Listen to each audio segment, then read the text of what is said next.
Senhor Jesus, nós te agradecemos por essa noite na Tua presença. Nós te agradecemos pelo Teu amor, pela Tua graça, pela Tua misericórdia. Em primeiro lugar, Jesus, nós queremos Te pedir perdão por todas as nossas falhas, os nossos erros, as nossas iniquidades. Que o nosso eu possa morrer nessa noite, Senhor, para que o Senhor viva em nós, para que a Tua vontade em nós prevaleça, para que o Teu nome seja glorificado, para que o Teu nome seja exaltado em nós e através das nossas vidas, Jesus. Que eu suma nessa noite, que a Tua palavra prevaleça, que o Teu Espírito, o Teu poderoso Espírito Santo toque nos corações, que o Senhor nos convença do pecado, que o Senhor nos convença do juízo, que o Senhor nos convença de tudo aquilo que precisa ser mudado dentro de nós, Deus. Que a Tua palavra nos liberte de tudo aquilo que nós precisamos ser libertos, Jesus. Que o Teu Espírito Santo toque no nosso coração como só o Senhor consegue tocar.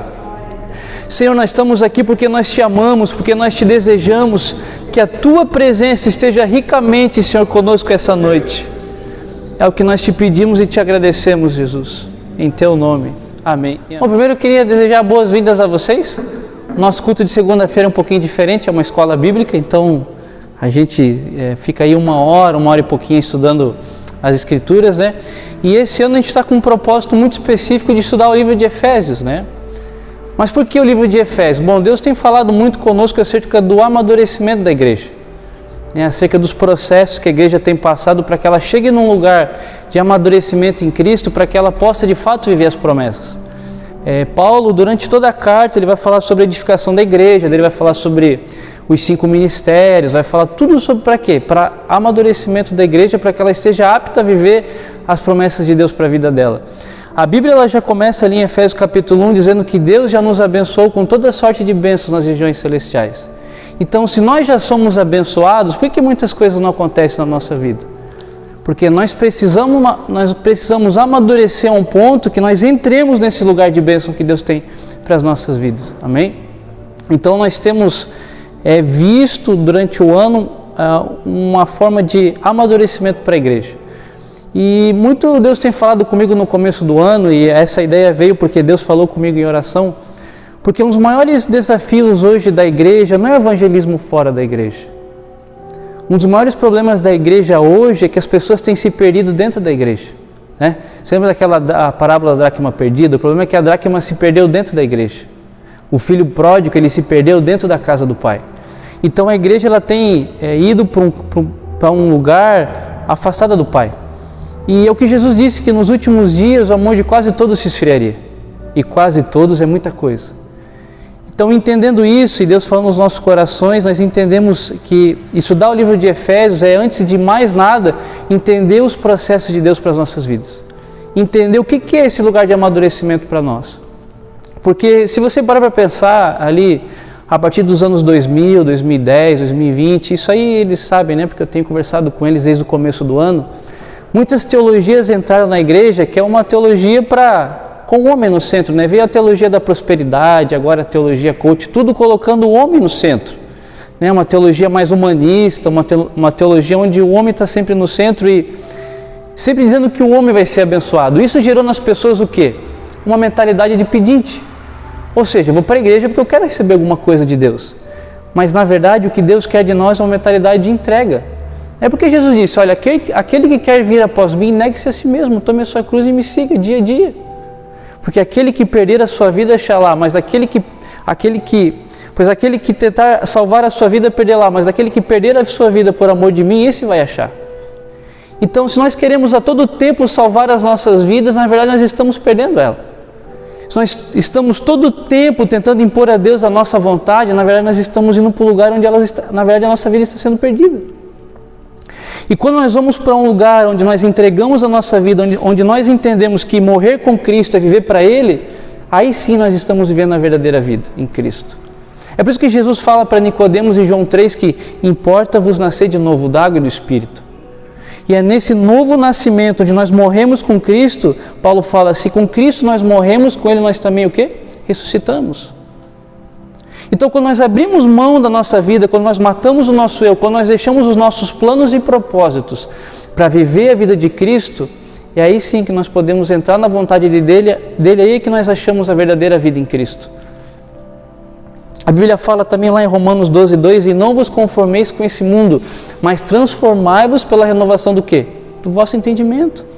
Para que aí então possais conhecer qual seja a boa, perfeita e agradável vontade de Deus. Então como que eu conheço qual é a boa, perfeita e agradável vontade de Deus? Transformando o meu entendimento. E qual é esse entendimento que nós vimos durante todo o ano? É justamente deixar essa mentalidade de pedinte para viver uma mentalidade de entrega a Deus. Porque o que é um culto? Nesse mesmo texto em Romanos 12, o que Paulo fala que é um culto? É um culto racional a Deus, é uma entrega a Deus. Ou seja, eu venho para a igreja, eu quero congregar, eu quero servir a Jesus porque eu quero entregar alguma coisa. Não porque eu quero só pedir. Porque o maior de todos os ofertantes das Escrituras é o próprio Deus. A Bíblia diz que Deus entregou, ou seja, Ele ofertou o seu próprio Filho, para que todo aquele que nele crê não pereça, mas tenha vida eterna. Então Jesus se entregou primeiro. A Bíblia diz também lá em Romanos que quem deu a Ele primeiro para dele ser restituído?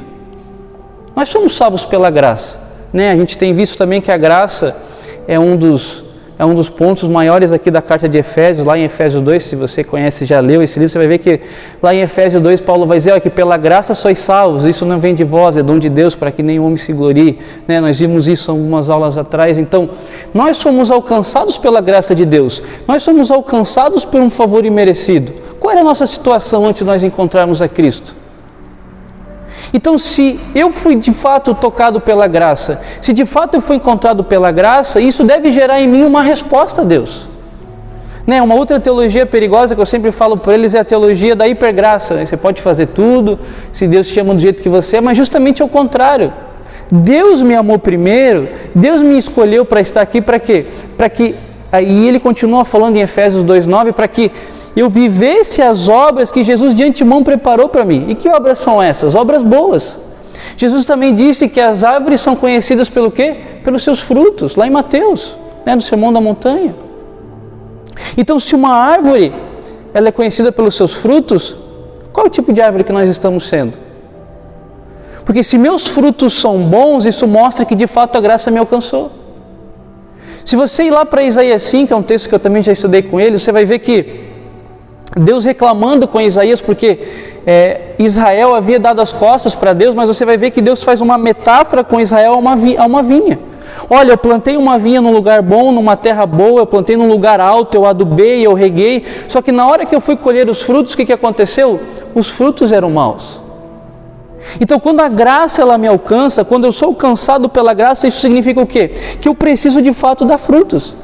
Se esses frutos não aparecem, é porque talvez a graça não tenha me encontrado. Então, Ele me chamou, Ele me predestinou para quê? Para que eu vivesse boas obras que Cristo de antemão preparou para mim. Então, a graça ela deve gerar em mim uma resposta. E por isso que nós estamos vendo sobre processos. O processo de amadurecimento é justamente para que eu esteja apto a dar frutos a Deus. Porque o que Jesus disse em João 15? Olha, lá em João 15:3, aquele que não der fruto, meu Pai corta, mas aquele que der fruto, meu Pai limpa, poda, para quê? Para que dê mais fruto ainda. E isso é a edificação da igreja. Eu não quero ser cortado e ser lançado no fogo, mas então eu quero ser cortado para ser podado, limpo, e para que eu possa gerar mais frutos. E esse processo é justamente o processo de amadurecimento. Uma coisa que eu sempre falo para eles também, vocês não se preocupem, porque eu só estou contextualizando para eles, porque se eu entrar no que nós estamos falando, vocês não vão entender. Outra coisa que Paulo fala lá em Gálatas, que o menino, enquanto ele é menino, ele nada difere do escravo. Por quê?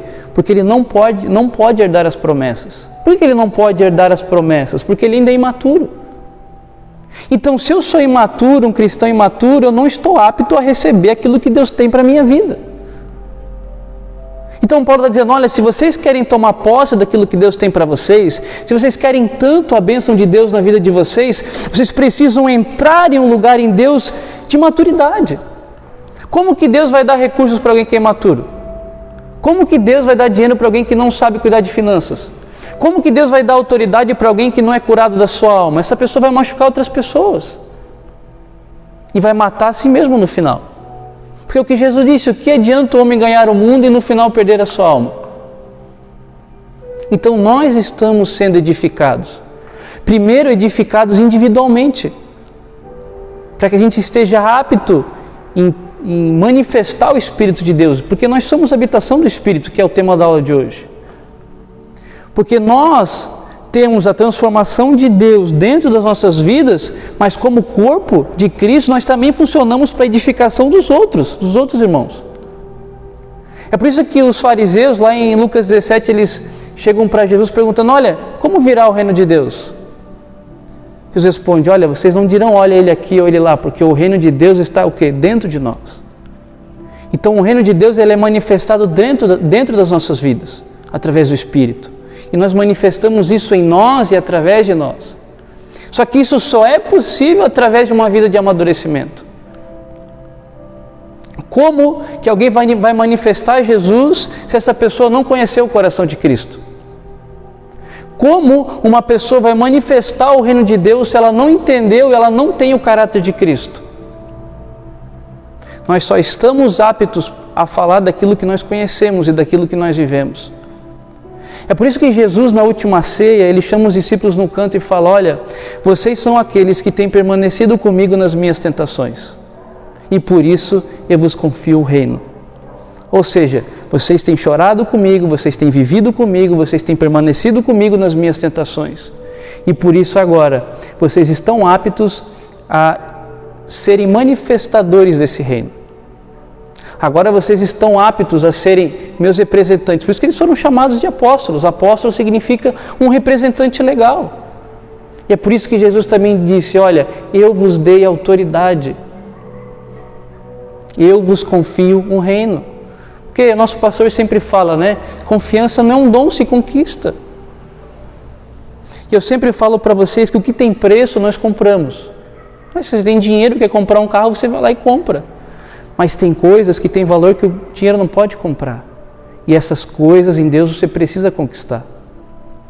A Bíblia também diz que os segredinhos do Senhor são para aqueles que o quê? Que o buscam, aqueles que o temem, ou em outra versão, aqueles que o amam.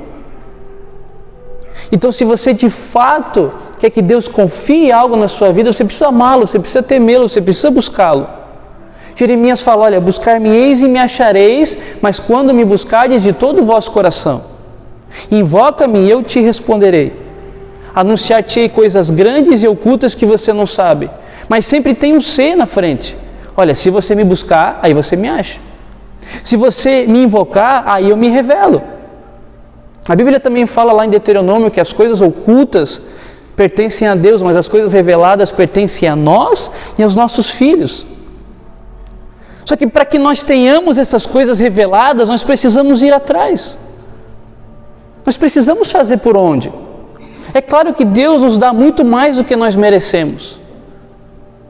Deus nos leva muito mais além daquilo que nós iríamos com as nossas próprias pernas. Só que isso não significa que nós estamos isentos da nossa parte. Porque o processo de santificação, Deus ele nos justifica no começo. Só que a justificação não acaba quando você nasce de novo. A justificação ela é gradativa, ela é gradual até o dia do Senhor. E dentro dessa santificação, porque Deus se comprometeu conosco de nos santificar até aquele dia, porque Filipenses diz que aquele que começou a boa obra na nossa vida é fiel para cumprir até o dia de Cristo Jesus. Mas nós precisamos colaborar com isso. Porque eu vendo o que Jesus fez na cruz por mim, isso só me resta uma alternativa. Eu nunca vou conseguir pagar Jesus pelo que Ele fez por mim. Só que o meu coração deseja retribuir. É por isso que Isaías diz, olha, que o Cordeiro receba a recompensa pelo seu sofrimento. E o que nós temos feito para que o Cordeiro receba a recompensa pelo sofrimento dele? Sabe o que é o problema? É que nós nos acomodamos muito fácil. Porque nós chegamos num lugar de bênção. Né? A maioria de nós Deus já tem cumprido algumas promessas. Né? Algum de nós já amadureceu um pouco e Deus já tem cumprido algumas coisas nas nossas vidas. Só que o problema é que a gente chegue num lugar de bênção e a gente fica estagnado. É o que aconteceu com o povo de Israel quando entrou na terra prometida. A Bíblia diz que no primeiro ano que eles entraram na terra, o maná cessou. Por quê? Porque eles começaram a comer o fruto da terra. Ou seja, eles chegaram numa terra de bênção. Só que a partir do momento que eles chegaram numa terra de bênção, eles perderam a dependência de Deus. E por isso se corromperam, se desviaram. Então isso faz parte do processo. Tanto quando nós somos abençoados e quando nós não somos abençoados. Quando nós somos privados. É por isso que Paulo fala, olha, eu tanto sei ter em abundância, como também sei viver em provações. Tudo posso naquele que me fortalece. Tudo é um processo de Deus na nossa vida. Quando nós temos falta, Deus está preparando nosso coração a ser humilde. Porque Deus também fala, olha, eu levei vocês para o deserto por 40 anos. Para quê? Para vos humilhar e para provar o que vocês tinham no coração de vocês. Deus não sabia o que eles tinham no coração? Se a Bíblia diz que Deus esquadrinha o coração do homem, o que é esquadrinhar? É olhar minuciosamente. Mas a questão não estava em Deus. A questão estava no povo em aprender os processos que Deus queria ensinar. Então, quando nós somos privados, Deus nos ensina. Quando nós somos abençoados, Deus também nos ensina. E esse tem sido o nosso desafio hoje. Aprender com Deus em todas as situações. Para que nós não nos afastemos dEle. Para que nós estejamos atentos ao que Ele está nos falando hoje. Eu sempre falo para eles também que o grande desafio das nossas orações não é viver falando para Deus o que Ele tem que fazer. Porque Ele já sabe o que Ele tem que fazer. O grande desafio da nossa oração é o quê? É eu ouvir o que Deus está me falando. Para que então eu entre nesse lugar e eu me torne aquilo que Ele quer que eu seja. Porque quando eu aprender qual é o propósito de Deus para a minha vida, aí sim eu vou ser verdadeiramente feliz. Eu sempre falo para eles, não adianta vocês conquistarem tudo. Jesus disse que o que adianta o homem conquistar o mundo e perder a sua alma? A verdadeira alegria está em Cristo. Cristo é a soma de todas as riquezas espirituais que nós podemos alcançar. É por isso que Paulo fala, Paulo era um homem super abastado. Paulo vai dizer lá em Filipenses também, olha, eu fui ensinado aos pés de Gamaliel. Paulo falava não sei quantos idiomas. Paulo era fariseu da tribo de Benjamim. Só que tudo isso que eu tinha, todos esses títulos, ele fala, tudo isso eu considerei como perda, por causa da excelência do conhecimento de Cristo Jesus, meu Salvador, por amor de quem perdi todas as coisas. E tudo que eu perdi eu considero como o quê? Como nada, para alcançar a Cristo e ser achado nele. Porque o reino de Deus é semelhante a isso. É semelhante ao homem colecionador do quê? De pérolas. Que saindo ao campo encontrou uma pérola de grande valor. E aquela pérola era de tão grande valor que ele vai lá e vende tudo que ele tem para quê? Para comprar aquela pérola. Então todos nós, quando conhecemos a Jesus de verdade, tivemos um encontro com Ele, qual foi a nossa primeira reação? Eu preciso deixar tudo que eu estou fazendo. Porque o que eu encontrei em Cristo é melhor do que tudo que eu já provei. É por isso que o salmista diz, olha, provai e vede que o Senhor é bom. Nós precisamos provar de Deus. E você não prova a Deus através da religião. Você não prova a Deus através dos rudimentos do mundo. Você não prova a Deus através da quadrangular. Você não prova a Deus desse jeito. Você prova a Deus através dos processos. É aí que você prova a Deus. Aí que você começa a sentir a textura daquilo que Deus está te falando. Quando você começa a viver as profecias de Deus. Quando você começa a se tornar aquilo que Deus disse que você se tornaria. Vocês se lembram de João Batista? Todo mundo questionava quem era João Batista. Mas um dia Jesus deu testemunho acerca de João Batista. O que vocês saíram para ver no deserto? Um profeta? Não, ele é muito mais do que um profeta. Porque ele é quem Isaías escreveu lá atrás. Olha, preparai o caminho do Senhor e direitai no ermo veredas ao nosso Deus. Todo vale será aterrado e todo monte será abatido. Os caminhos tortuosos serão aplanados. Ele era a voz que clamava no deserto. O que Jesus estava dizendo? João Batista, ele é muito mais do que um profeta. Ele se tornou a própria profecia. Ele se tornou aquilo que Deus falou que ele deveria de se tornar. Ele se tornou a expressão da vontade de Deus. Nós temos dificuldades com isso, sabe por quê? Porque nós projetamos todos os planos na nossa cabeça como se esses planos para as nossas vidas fossem o melhor plano. Mas Salomão também vai dizer lá em Provérbios que, olha, o homem faz planos, mas a resposta certa vem de quem? Do Senhor. Desculpa, eu estou com uma coceira no nariz, acho que é rinite. Jeremias 29:11, Deus fala: bem eu que sei, eu, Senhor, que pensamentos tenho acerca de vós, que planos tenho acerca de vós, pensamentos de paz e não de mal, para vos dar o quê? Um futuro e uma esperança. Então o futuro que Deus tem nas mãos dele é sempre um futuro de paz e de esperança. Nós somos frutos hoje daquilo que nós escolhemos ontem. Se nós escolhemos em Deus, hoje nós escolhemos bons frutos.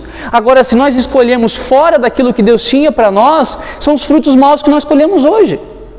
E aquilo que estamos plantando hoje serão os frutos de amanhã. Essa é a lei da vida. A Bíblia diz que de Deus ninguém escarnece. Aquilo que o homem plantar, isso mesmo ele vai ceifar. Isso é uma lei que o próprio Deus instituiu. Então, se eu não me permitir hoje viver os processos que Deus tem para a minha vida, alguma coisa vai ficar defeituosa lá na frente. Se eu sou uma casa que está sendo edificada para Deus, e eu negligencio algum processo de edificação dessa casa, a casa lá na frente ela não vai cumprir bem o seu propósito. E eu pergunto para vocês, é a pergunta que eu fiz na aula passada, para entrar no tema de hoje. Para quem nós temos edificado essa casa? Qual é o propósito de tudo aquilo que nós temos edificado na nossa vida?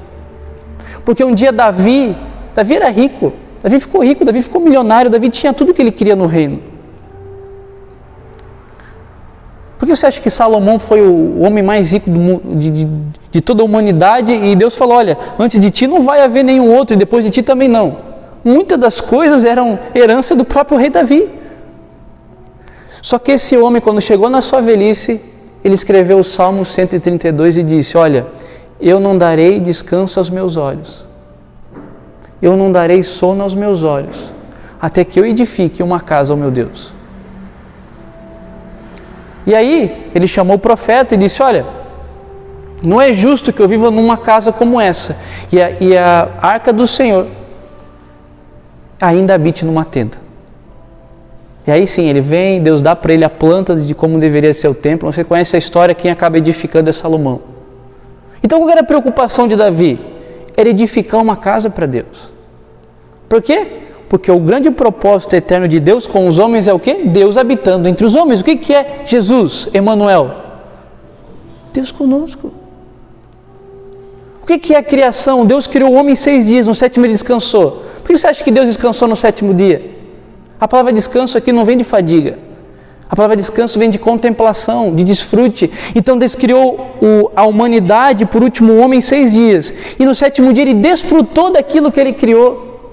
Por quê? Porque ele estava criando um lugar de habitação entre os homens. Qual foi a primeira coisa que aconteceu quando o homem pecou? Ele foi expulso desse lugar. Qual é a saga depois que começa de Deus com o homem? Deus vai lá e dá um tabernáculo para Moisés. Para quê? Para que a presença de Deus estivesse entre os homens. Depois vem o templo a Davi, depois vem a Babilônia, leva o povo cativo. O que acontece depois? A gente vai ler sobre o profeta Ageu. Deus exorta o povo a reconstruir o templo. Fisicamente nada adiantou. O que acontece? Deus manda o seu filho, e aí quando ele suspira na cruz, o véu se rompe do alto a baixo. O véu do templo. Simbolizando o quê? Que agora o templo somos eu e você. O santíssimo lugar, que antes era um lugar físico, que ficava no lugar mais íntimo do templo, agora é o nosso espírito. É por isso que Paulo fala que o Espírito de Deus testifica com o nosso espírito, lá em Romanos 8, que nós somos o quê? Filhos de Deus. Então eu e você, cada um de nós aqui tem um lugar secreto dentro de si. Por isso que a mulher de Samaria perguntou para Jesus lá em João 4, né? Onde nós precisamos adorar? Onde nós devemos adorar? Será aqui em Samaria ou lá em Jerusalém? Jesus disse: não se trata de um lugar físico mais. Porque agora meu Pai procura por verdadeiros adoradores que o adorem em espírito e em verdade. Então aqui é o lugar secreto. É aqui que eu entronizo a Deus. É por isso que Deus exorta o povo lá em Isaías: olha, esse povo me honra com os lábios, mas o coração está longe. Porque aqui agora é o lugar secreto. Por isso que a verdadeira oração, qual é agora? Lá em Mateus 6, agora fecha o teu quarto e ora em secreto. porque o teu Pai que vem em secreto, Ele vai te recompensar. Então nós carregamos esse lugar secreto aqui dentro. Só que se eu carrego algo tão santo aqui dentro, que Paulo fala que é como tesouros em vaso de barro, o que eu estou fazendo com aquilo que é edificado aqui fora? Como que eu estou edificando isso? Porque quando eu venho para o texto aqui, e se você quiser abrir agora em Efésios 2,18, para a gente começar a aula, porque por ele ambos temos acesso ao Pai em o quê? Em um Espírito. Assim já não sois estrangeiros e peregrinos, mas concidadãos dos santos, e sois da família de Deus, edificados sobre o fundamento dos apóstolos e profetas, sendo ele mesmo Cristo Jesus a pedra angular, a qual todo o edifício, a igreja, bem ajustado, cresce para santuário dedicado ao Senhor, no qual também vós juntamente estáis sendo edificados para a habitação de Deus no Espírito. Então nós estamos sendo edificados para quê? Para que Deus habite dentro de nós. Por meio de quem? Do Espírito Santo. E quem é o Espírito Santo? Jesus fala lá em João 14, vocês já estão careca de saber. Jesus fala, olha, então eu, Jesus e meu Pai viremos até Ele, ou seja, eu e você, e nele faremos morada. Ou seja, o Espírito Santo não é 30% de Deus, é a plenitude de Deus habitando dentro das nossas vidas. Se você depois lê em casa 1 Coríntios capítulo 2 com calma, Paulo vai falar sobre o Espírito de Deus, ele fala como o Espírito de Deus como aquele que conhece as maiores profundezas de Deus. Porque quem conhece tão bem ao homem, senão o Espírito do homem, assim também é o Espírito de Deus conhecendo o próprio Deus. Então, por que o Espírito Santo nos revela a Deus?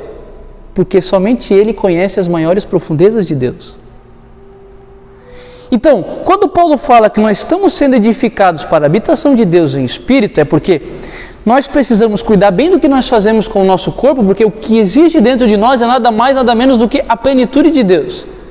É claro que esse poder ele é dosado. É claro que hoje as coisas ainda são imperfeitas. Paulo fala que ainda nós vemos como um espelho. Naquela época o espelho era o latão, né? Então você via meio embaçado. Mas vai chegar o dia que nós veremos face a face como ele é. Mas nós estamos sendo edificados por meio do Espírito para que nós vivamos uma vida com propósito. É porque esse é o tema do nosso ano, né? A edificação da igreja para uma vida com propósito. E a partir do momento que eu sou edificado, Deus vai me revelando algumas coisas, eu vou entendendo qual é o meu propósito individual e o meu propósito coletivo dentro do corpo, servindo a igreja. Que isso já foi temas de aulas lá para trás. Então eu estou sendo edificado para que o Espírito ache um lugar de descanso dentro de mim. E aí, a gente leu na aula passada, aquele livro, aquela passagem ali de Ageu no capítulo 1, a partir do versículo 2, que o povo de Israel havia sido levado cativo à Babilônia, e quando o povo voltou da Babilônia, o que começou a acontecer? Eles edificaram a casa deles em detrimento da casa de Deus. Então Deus chama o profeta Ageu para exortar o povo e diz, olha, não é justo o que eles estão fazendo, não é correto o que eles estão fazendo, porque eles deixaram a minha casa em pedaços para edificarem a própria casa. É claro que ali Deus estava exortando eles porque o problema era a casa física. Só que hoje Deus nos exorta porque isso é o ensinamento espiritual. Ele está falando da nossa casa espiritual, a nossa casa aqui. Será que é justo? Será que é correto que nós deixamos de edificar aquilo que Deus quis que nós edifiquemos para edificar aquilo que nós estamos querendo edificar? Será que é certo isso? E aí Deus chama eles e fala, olha, sabe por que vocês têm plantado e não têm colhido nada? Sabe por que vocês têm ganhado dinheiro e é como um saquitel furado, vocês nem veem a cor dele? Sabe por quê? Sabe por que tudo que vocês fazem não tem dado certo? Porque vocês abandonaram a minha casa. E sabe o que eu aprendo com isso? Se Deus não edificar a casa, em vão edificam os edificadores. Em vão edificam os construtores. Se Deus não estiver nos nossos planos, nos nossos propósitos, de nada adianta. É tudo em vão. É por isso que Salomão, no final da vida dele, ele vai dizer assim, olha, vaidade de vaidade, tudo é vaidade. Você já pensou? O cara que foi o cara mais rico de toda a humanidade, que mais teve tudo, que mais teve sabedoria, chegar no fim da vida e falar isso. Por quê? porque ele foi bem sucedido naquilo que era material, naquilo que era aparente para os homens, mas a Bíblia fala que no final dos seus dias ele se corrompeu. Ele seguia os deuses das mulheres que ele pegou de outros povos, que era um mandamento que Deus já havia dado a eles antes, que eles não podiam, na verdade, se casar e terem mulheres de outros povos. E por isso ele acabou adorando outros deuses. E aí um homem que edificou tanta coisa, um homem que fisicamente construiu o templo, que eu falei para vocês no começo, que havia sido dada a planta a Davi, chega no final da vida, olha para tudo aquilo que ele construiu e diz: vaidade, vaidade, tudo é vaidade. A Bíblia diz que ele fez um trono de marfim revestido de ouro que havia 12 degraus. Em cada degrau havia uma cabeça como de um leão. Então haviam 12, simbolizando cada tribo de Israel. Haviam obras no reinado de Salomão que pessoas vinham de longe para ver. Só que chegou no final da vida, para ele nada importava mais. Por quê? Porque ele perdeu a essência, ele perdeu o propósito daquilo que ele havia sido criado. Deus queria habitar com o povo. Deus queria fazer parte da história do povo. Mas o povo escolheu para si outros deuses. E por que nós temos deixado de edificar aquilo que Deus quer para as nossas vidas? Porque nós temos servido a outros deuses. Porque para nós, apontarmos os católicos é muito fácil. Muito fácil você ver lá a escultura e dizer que aquilo é idolatria. É a idolatria dos nossos corações.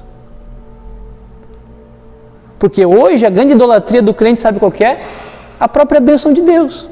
Então nós buscamos a bênção de Deus como se isso não fosse idolatria muitas vezes. Não estou falando para vocês que é errado buscar o favor de Deus. Porque se Deus não nos abençoar, quem que vai nos abençoar?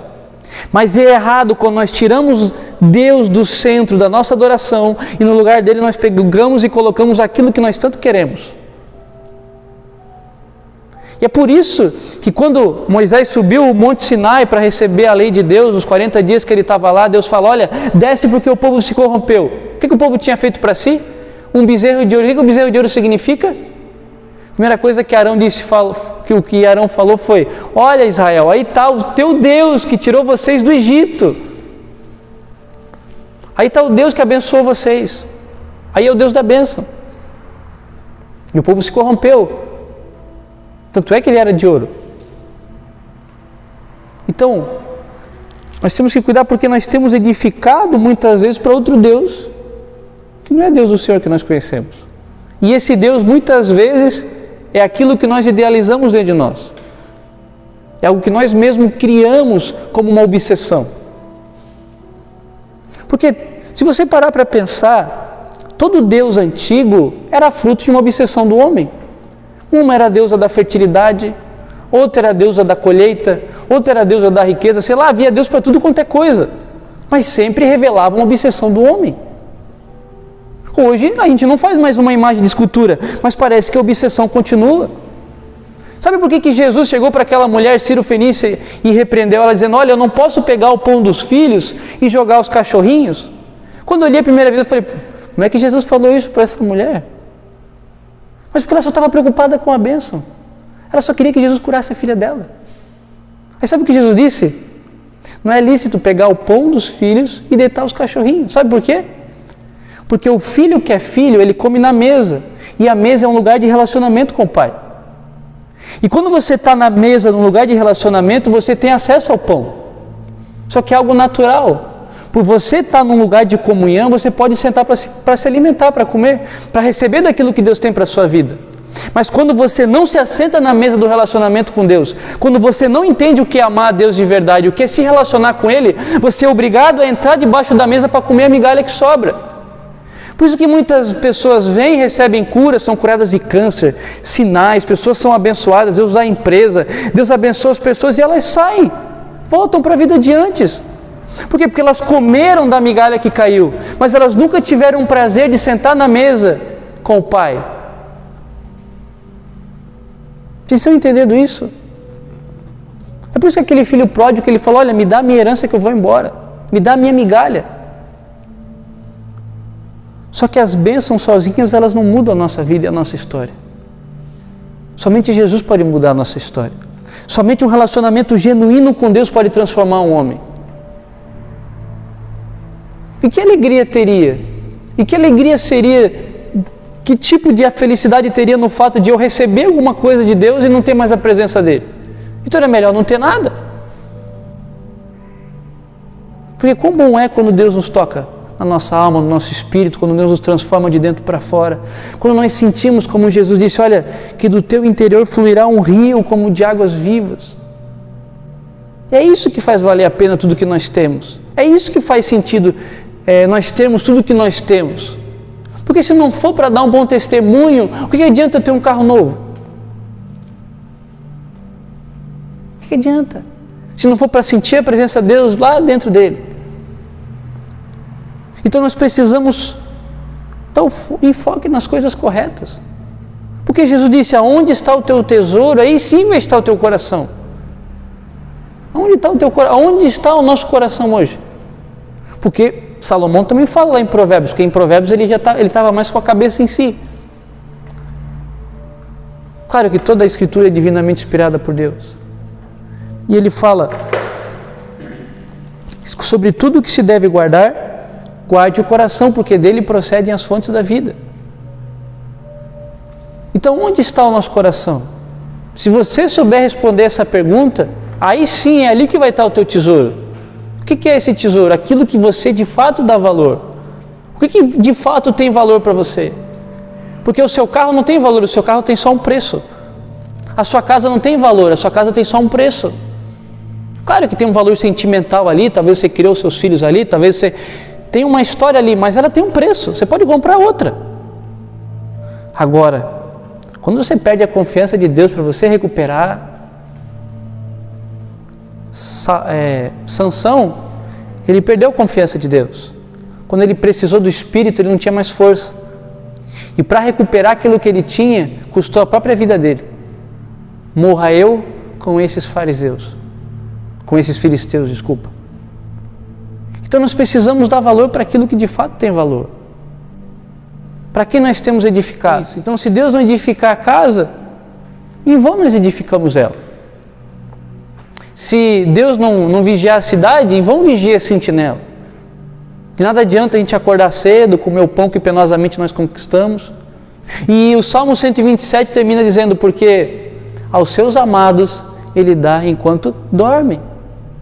Então, quando nós nos eleitamos em Deus, quando nós nos regozijamos em Deus, quando nós encontramos em Deus um lugar de descanso para nós, o que acontece?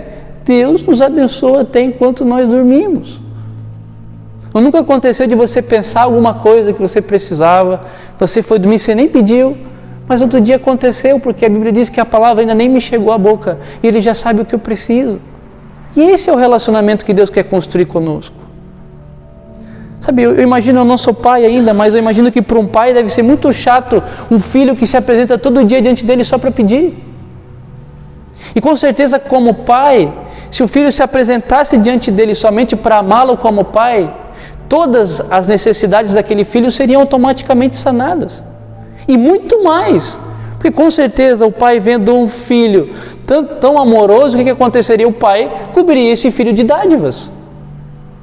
De acordo com as condições dele, é claro. E como a gente se posiciona diante de Deus? O que é ser filho? Ser filho não é ser pedinte. Ser filho é reconhecer a paternidade de Deus. É se inserir nesse lugar. Então, nós precisamos edificar para Jesus. E aí, o que eu já falei, né? Se esforce, conquiste o que tem valor. E o que nós estamos construindo, será que vai permanecer? Será que aquilo que eu estou construindo, será que vai permanecer lá na frente? Será que tem uma base? Será que tem um fundamento? Porque aqui em Efésios 2, onde nós lemos, ele fala: edificados sobre o fundamento dos apóstolos e profetas, sendo ele mesmo Cristo Jesus, a pedra angular. Será que nós temos edificado sobre o fundamento que é Cristo? Porque Jesus disse, aquele que ouve minhas palavras e as pratica é semelhante ao homem prudente que edificou a sua casa sobre a rocha. Jesus é essa pedra angular, porque a Bíblia diz que Ele é o verbo vivo que se fez carne e habitou dentro de nós, Ele é a palavra, porque Deus disse, haja luz e houve luz, Ele era a palavra na criação. João vai dizer que Ele era Deus e Ele estava com Deus e tudo que foi feito por meio dEle, nada do que foi feito seria feito sem Ele. Ele era o Verbo vivo encarnado. Ele já estava com Deus na criação, o Pai. Então, será que eu tenho pegado as palavras de Cristo e com isso eu tenho fundamentado a minha vida? Porque tem duas palavras que eu preciso fundamentar a minha vida. A primeira, inegociável, é a palavra de Deus. Aqui você não precisa questionar, você precisa entender. E a segunda é a palavra que profeticamente você recebeu de Deus, particularmente para você. Não estou falando que você tem que pegar qualquer profecia e achar que é de Deus, não. Mas aquelas palavras que você tem certeza que foi Deus que te deu, essa palavra vai ser um fundamento para a sua vida. Por quê? O que é a fé? É o firme fundamento daquilo que eu espero. Então, se eu ouço uma palavra de Deus agora, o que é essa palavra? É o fundamento para aquilo que Deus vai construir lá na frente, ou seja, aquilo que eu estou esperando. E a convicção daquilo que eu não vejo. Ou seja, Deus me deu uma palavra e eu preciso ter fé para acreditar nela. Eu preciso fundamentar a minha vida nela. Então, se Deus lá atrás me falou que eu seria um pregador, como que eu vou levar a minha vida em relação a isso? Eu preciso mergulhar nas Escrituras, eu preciso buscar a Deus, eu preciso fazer alguma coisa. Por quê? Porque eu recebi uma palavra.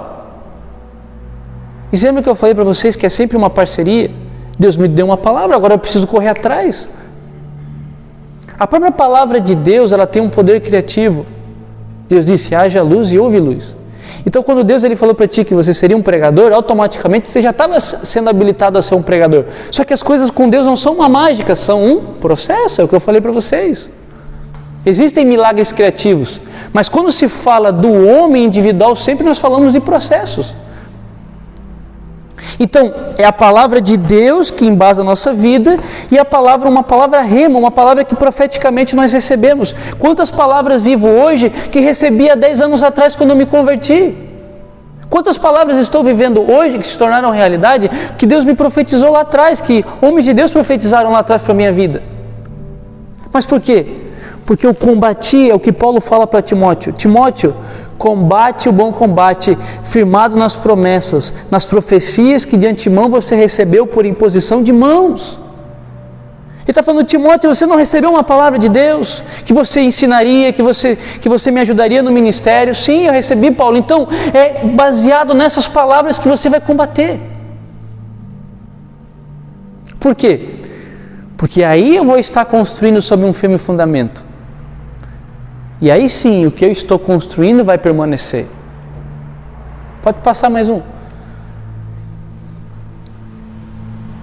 Então, quando eu construo uma casa para Deus, qual é a primeira coisa que eu faço?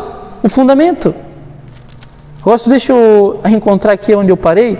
A primeira coisa que nós precisamos fazer quando construímos uma casa é um fundamento. E quanto maior a casa, mais profunda é essa fundação.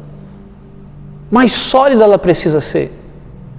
Porque quando nós falamos de fundamento, nós estamos falando de solidez, de constância. Então o processo, ele exige de nós uma constância, uma solidez em tudo que nós vivemos.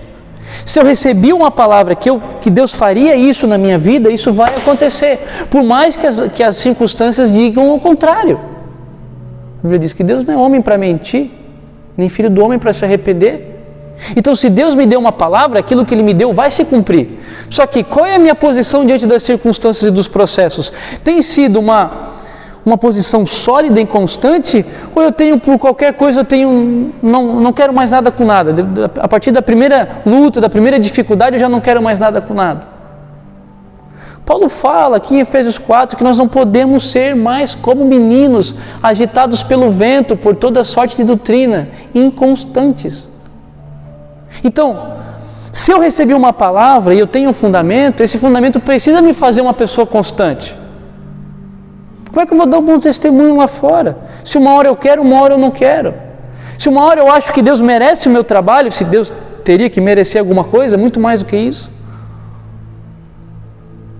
E as pessoas vêm, eu vejo pessoas começarem um trabalho e no meio do ano largarem tudo. Porque são inconstantes. Ah, mas é difícil. Ah, mas você acha que eu venho todos os dias bem na segunda-feira? Tem dia que eu venho carregado, me arrastando, eu posso estar doente, tal o que for, mas eu estou aqui sem voz. Nem que eu fale 15 minutos, já teve aula, eu falo às vezes uma meia hora, mas eu vim. Porque é nesse momento que Deus vai ver a nossa fé, e a nossa fé opera daquilo que nas nossas ações. O meu coração pode não estar sentindo nada, mas o meu entendimento precisa ir na frente. Então eu preciso ser sólido, eu preciso ser constante. Se eu não sou constante é porque eu não tenho fundamento. E é o que nós mais vemos na igreja. Cristãos que não conhecem nem mesmo a Bíblia. Você já viu alguém dizer que eu não oro porque eu não gosto? Isso é mais difícil de ouvir, mas o que eu ouço de pessoas falar, eu não leio porque eu não gosto de ler.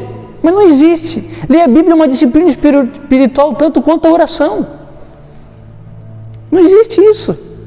Eu preciso ter fundamento para a minha vida, solidez. Porque quando você lê a Bíblia, você está lá na sua casa com sono, você está lendo, às vezes não entende muita coisa, mas leia. Porque por mais que você esteja com sono, o seu espírito está absorvendo. E a Bíblia é o único livro que ela tem poder de te transformar de dentro para fora. O Espírito Santo pega o que está aqui, você está lendo e vai te mudando de dentro para fora. Quando você vê, você já não é mais a mesma pessoa. E é uma coisa que você não percebe. E eu vou falar uma coisa para vocês muito importante. Aquilo que nós fazemos no nosso dia a dia, as coisas ordinárias do dia a dia, muitas vezes sem sentir a Deus, mas nós fazemos pela fé, é aquilo que vai pautar o que nós vamos viver no extraordinário. Então muitas vezes nós viemos aqui para segunda-feira e nós não sentimos a presença de Deus. Mas vai chegar um dia onde aquilo que nós estamos plantando hoje vai ser colhido e nós vamos viver o extraordinário. Quantas vezes eu fiz propósito com Deus de oração lá no monte, eu ia dias e dias, orava e não acontecia nada, eu falava, meu Deus, que prova, que luta, que dificuldade de ficar subindo isso na chuva, no sol. Mas chegava um dia que Deus se manifestava, aí parecia que o tempo parava. Aí parecia que eu nem estava mais aqui. Que Deus vem, Ele te envolve, Ele te abraça, é a melhor sensação do mundo. Aí tudo valeu a pena. Não só valeu, mais do que valeu a pena. Se fosse preciso, você fazia 100 vezes de novo a mesma coisa. Porque vale a pena. Tem até um poema lá do Fernando Pessoa que diz que tudo vale a pena quando a alma não é pequena. Com Deus, tudo vale a pena. Eu nunca vi alguém chegar para mim e dizer, olha, que arrependimento, eu servi a Deus demais. Olha, que arrependimento, eu ofertei demais. Olha, que arrependimento, eu li demais a Bíblia. Olha, que arrependimento, eu perdi muito tempo orando. Alguém já viu alguém falar isso? Eu nunca vi. Mas quantas vezes eu ouvi alguém dizer, por que eu não servia ao Senhor? Por que eu não vivi aquilo que Deus queria da minha vida? Por que eu não ofertei mais? Por que eu não li mais a palavra de Deus? Por que eu não fui mais fiel com Deus? Por que eu abandonei aquilo que Deus tinha para a minha vida? E arrependimento, remorso, são um dos piores sentimentos que você pode ter. Arrependimento não, mas o remorso porque você olha para trás e o tempo que passou não volta mais. Deus, pela sua graça, Ele pode remediar daqui para frente. Só que as consequências, elas jamais vão ser sanadas. Nós colhemos hoje frutos do pecado de Adão e Eva lá atrás. Deus, o próprio Deus, para arrumar o problema, Ele teve que fazer uma entrega muito dolorosa para Ele, o próprio Filho. Então, Deus, por sua graça, Ele começa a restaurar as coisas. Só que a consequência continua. Na eternidade a consequência vai continuar. Por quê? Porque enquanto alguns serão salvos, outros queimarão eternamente no juízo. E isso é uma realidade. Que Deus tenha misericórdia das nossas vidas. Porque isso é muito sério. Se hoje uma doença, uma pessoa com câncer, já é algo terrível, já é uma coisa que aflige a nossa vida, a gente vê o sofrimento lá fora. Imagina passar a vida inteira com Satanás no inferno. Jesus disse, haverá choro e ranger de dentes. Então nós precisamos atentar para essas coisas. Então, será que nós temos tido solidez e constância na nossa caminhada? Outra coisa que a fundação ela é importante para uma casa é que ela suporta as cargas da casa. Quando você vai construir uma casa, fazer um projeto, você sempre tira as cargas de cima para baixo. Por quê? Porque essas cargas elas vão vir pelos pilares, elas vão chegar nas sapatas e das sapatas ou da estaca ela vai para o solo. Então esse fundamento, essa fundação, ela precisa estar bem sólida para quê? Para que ela possa suportar as cargas. E aquilo que eu falo, os crentes de hoje, eles não querem passar por dificuldade e por tribulação. Mas Jesus disse, no mundo tereis aflições, mas tem de bom ânimo, eu venci o mundo. Então, as tribulações são uma ferramenta maravilhosa de Deus para os processos, porque elas nos ensinam a sermos mais humildes, mais temperantes, mais mansos, mais quebrantados, mais contritos. Quantas vezes eu vi pessoas chegarem quebradas na igreja, quebrantadas, um doce, um amor de pessoa, porque estava numa dificuldade, mas Deus tirou da dificuldade, pronto, virou uma chave e parece que aquela pessoa doce não existe mais. Qual é o nosso fundamento para aguentar as dificuldades? Qual é a força que nós temos tido? Eu queria que você abrisse a Bíblia ali em 1 Coríntios capítulo 4, 2 Coríntios capítulo 4. Eu queria ler um texto com vocês. A partir do verso 7, olha só que diz o texto. Temos, porém, este tesouro em vasos de barro, para que a excelência do poder seja de Deus e não de nós. Em tudo somos atribulados, porém não angustiados. Perplexos, porém não desanimados. Perseguidos, porém não desamparados. Abatidos, porém não destruídos. Levando sempre no corpo o morrer de Jesus, para que também a sua vida se manifeste em nosso corpo. Por que nós reclamamos tanto das dificuldades, tanto dos processos de Deus, sendo que são essas mortes geradas em nós que revelam a vida de Cristo? Olha o que ele fala aqui, levando sempre no corpo o morrer de Jesus, para que também a sua vida se manifeste em nosso corpo. Sabe por que muitas vezes a morte opera em nós? Sabe por quê? Para que o nosso eu morra. Sabe por que o nosso eu precisa morrer? Porque o nosso eu, ele é o responsável pela maioria dos conflitos. Por que as pessoas brigam? Por causa do meu direito. Porque você pisou na minha linha. Esse senso de propriedade, esse senso de justiça próprio, é que muitas vezes gera uns conflitos. Então Deus precisa ir matando o nosso eu para quê? Para que Cristo em nós prevaleça em tudo. Para que, como Jesus fala, olha, quando alguém te dá uma face, doa outra. E se alguém que tem o eu dominado? Porque a Bíblia fala que um espírito manso e quebrantado tem um grande valor para Deus, lá em 1 Pedro. Por que Deus fala isso? Porque alguém que tem um espírito manso e quebrantado é alguém que aprendeu a matar o seu eu. É alguém que deu lugar para que Cristo viva nele. É por isso que João Batista fala, é necessário que ele cresça e que eu diminua. Porque se eu não diminuir, ele não cresce. Então Paulo fala, olha, nós somos em tudo atribulados, angustiados, perplexos, abatidos, levando sempre no nosso corpo físico o morrer de Cristo, para que a vida dele também se manifeste em nós. E ele continua falando, porque nós que vivemos, olha só, porque nós que vivemos somos sempre entregues à morte por causa de Jesus. O que significa isso? O que significa dizer que nós somos entregues à morte? Quando Deus permite que a pessoa lá no seu trabalho pise em você, é você sendo entregue à morte. Entendeu agora? Quando uma pessoa te machuca, é você sendo entregue à morte. Por isso que nós temos que parar de ter essa coisa de tudo querer responder. Porque a primeira coisa que nós precisamos entender é o que Deus quer me ensinar com isso.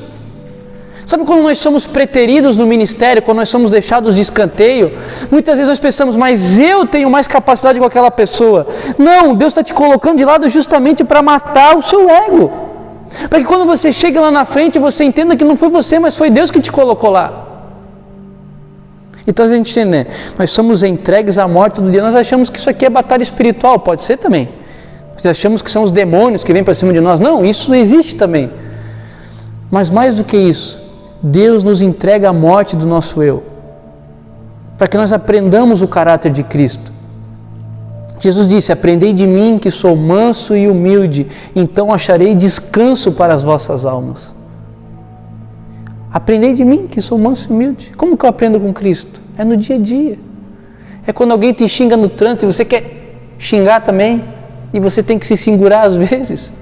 Então Deus ele vai te matando por dentro, te matando, até que você não veja mais em você direito algum. Porque Cristo é a expressão, olha só, Filipenses 2, a Bíblia, Paulo fala, tende em vós o mesmo sentimento que havia em Cristo Jesus. Pois ele, subsistindo em forma de Deus, ele não julgou como usurpação o ser igual a Deus. O que significa isso? Ele era Deus, ele tinha o direito de ser igual a Deus, mas ele não pegou para si esse direito. Pelo contrário, Paulo continua dizendo, mas ele se humilhou sendo obediente até a morte e morte de cruz, assumindo a forma de servo, reconhecido em figura humana. Ou seja, Jesus sendo Deus e tendo o direito de ser igual a Deus, porque a Trindade estava na criação e já era completa, ele se esvaziou da sua glória, de quem ele era, para quê? Para viver como homem, sendo humilde, sendo simples e morrendo na cruz e sendo obediente até a morte e morte de cruz. O que isso significa? Às vezes, nós estamos certos em algumas situações. Às vezes o cara me fechou lá no trânsito. Às vezes no ministério eu realmente estou sendo injustiçado. Só que Deus está falando, abre mão do teu direito. Porque a Bíblia diz que a justiça pertence a Deus. E outra, a Bíblia também diz que a justiça de Deus não opera na ira do homem. Então por que muitas vezes nós somos injustiçados? Para que meu eu morra. Simplesmente por causa disso. E aí os crentes de hoje, cheios de razão própria, cheios de justiça própria, querem fazer justiça com as próprias mãos. Ou querem cantar, minha vitória hoje tem sabor de mel. E quem me viu passar pela prova agora vai ter que me aturar. Só que isso não é o Evangelho de Cristo, meus amigos. Cristo falou, se alguém te perseguir, mesmo que e fazer injustiça com você, ore por essa pessoa. Lá em Lucas 6, porque o Pai de vocês, o Pai Celestial, faz nascer o sol tanto sobre justos e sobre injustos. E quando vocês fazem isso, aí saberão que verdadeiramente vocês são filhos de Deus. Porque amar aqueles que vos amam é muito fácil. Difícil é amar aqueles que vos perseguem. Veja, nós criamos uma cultura gospel onde existe um sentimento de vingança. Já parou para perceber isso? As músicas, elas são triunfalistas. As mensagens falam, olha, quem te machucou vai ter que ver você, Deus te honrando, tudo. Mas eu acho isso tão chato. Eu não quero isso. Eu quero que a pessoa que me machucou, ela conheça a mesma coisa que eu vivo. E hoje, quando eu vejo algumas pessoas, que de fato isso aconteceu comigo por muito tempo, pessoas que Deus usou para que o meu eu fosse morto, mas que realmente cometeram algumas injustiças, eu vejo passando por situações delicadas hoje, situações muito delicadas mesmo, e eu oro para que Deus tenha misericórdia.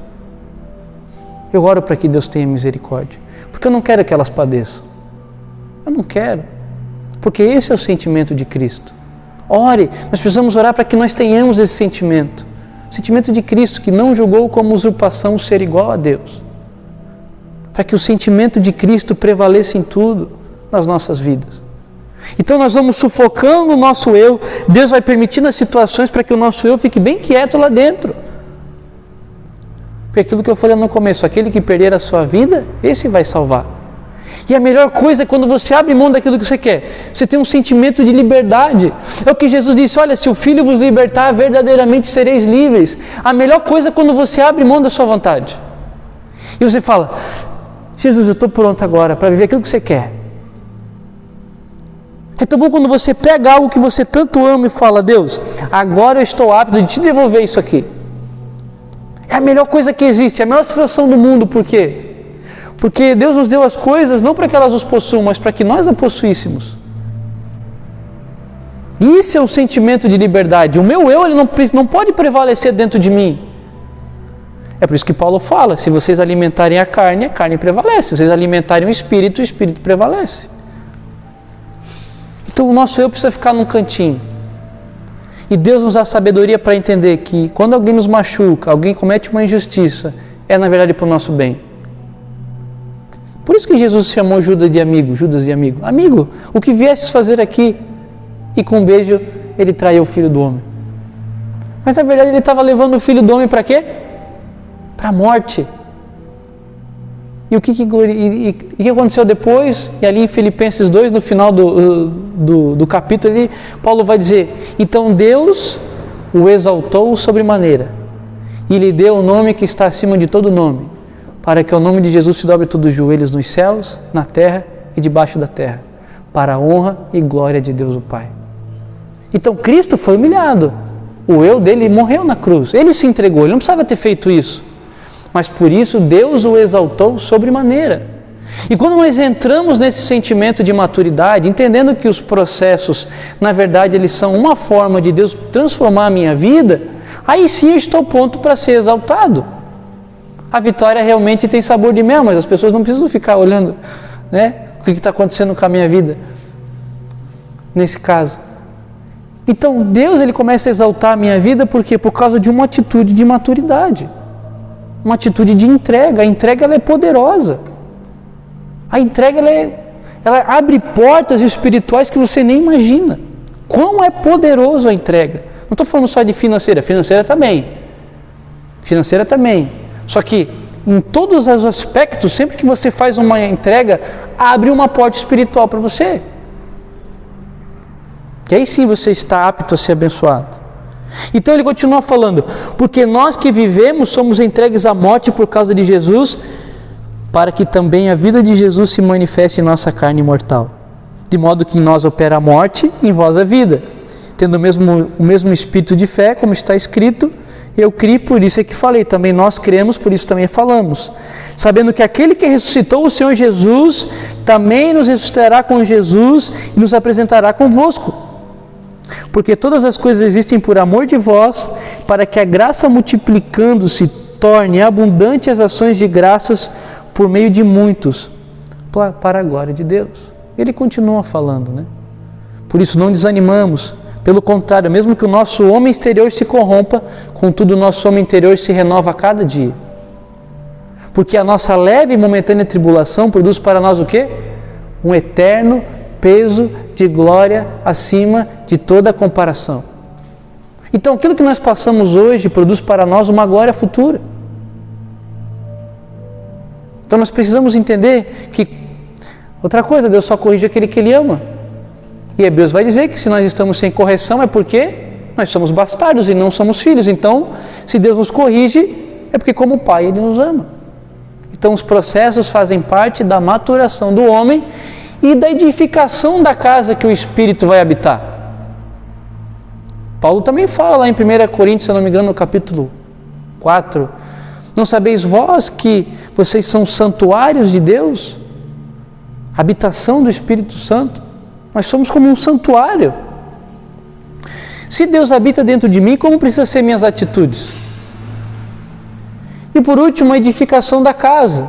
Então essa casa ela é construída através dos processos, aquilo que eu falei para vocês. Então à medida que os processos da nossa vida vão acontecendo, essa casa vai sendo edificada para a habitação de Deus. E é o que eu falei ali, né? Nenhum processo pode ser negligenciado para que a utilização não seja comprometida. Então sempre que nós negligenciamos um processo, a função fica comprometida. Aí tem que vir e passar pelo processo de novo para arrumar aquilo que ficou errado. Então o aluno passa pela prova. Se ele não é aprovado, o que acontece? Ele reprova, tem que fazer a prova de novo. E por isso que muitos crentes ficam na prova a vida inteira. Porque nunca conseguem ser aprovados na prova. E eles só não conseguem ser aprovados na prova porque eles não têm entendimento que é uma prova. Se eles soubessem que eles estão sendo afrontados, afligidos, que é para o crescimento deles, eles teriam uma posição diferente ante essas coisas. Amém? Então por hoje é isso.